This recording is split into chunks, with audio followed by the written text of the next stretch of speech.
വിറ്റാനിയ സോംനിഫറ എന്നുള്ള ശാസ്ത്രീയ നാമത്തിൽ അറിയപ്പെടുന്ന ഒരു ഹെർബാണ് അശ്വഗന്ധ. അശ്വഗന്ധയുടെ മലയാളം വരുന്നത് അമുക്കുരം എന്നാണ്. ഈ അശ്വഗന്ധ എന്നുള്ള പേര് വരാനുള്ള കാരണം വേര് പൊട്ടിക്കുമ്പോൾ കുതിരയുടെ മണം എന്നാണ് പറയുന്നത്. അതുപോലെ തന്നെ തുരഗന്ധ, വാജ്യഗന്ധ പേരിൽ അറിയപ്പെടുന്നുണ്ട്.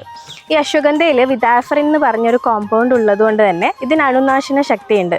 പനി, ജലദോഷം, ചുമ, ചർമ്മരോഗങ്ങളിലൊക്കെ തന്നെ ഇത് ഉപയോഗിക്കുന്നുണ്ട്. അത് മാത്രമല്ല, ബനാറസിൽ നടത്തിയ ഒരു പഠനത്തിൽ പറയുന്നത് അശ്വഗന്ധ ചൂർണത്തിനാണ് കൂടുതൽ പൊട്ടൻസി ഉള്ളത് എന്നാണ്. അതായത് ലേഹ്യവും അരിഷ്ടവും ഉപയോഗിക്കുന്നതിനേക്കാളും ചൂർണം ഉപയോഗിക്കുമ്പോഴാണ് കൂടുതൽ റിസൾട്ട് കിട്ടുന്നതെന്ന് കണ്ടെത്തിയിട്ടുണ്ട്.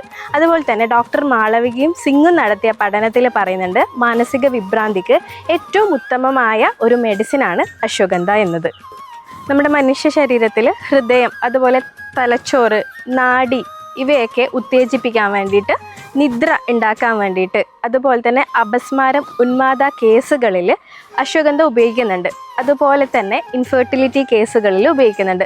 പക്ഷെ തീർച്ചയായിട്ടും ഒരു ഫിസിഷ്യനോട് ഡോസ് നിശ്ചയിച്ചിട്ട് അശ്വഗന്ധ ഉപയോഗിക്കാൻ ശ്രമിക്കുക. കാരണം ഇറഗുലർ ആയിട്ടുള്ള ഡോസിൽ അശ്വഗന്ധ സേവിക്കുമ്പോൾ തീർച്ചയായിട്ടും അതിന് വിപരീത ഫലങ്ങൾ ഉണ്ടാവും.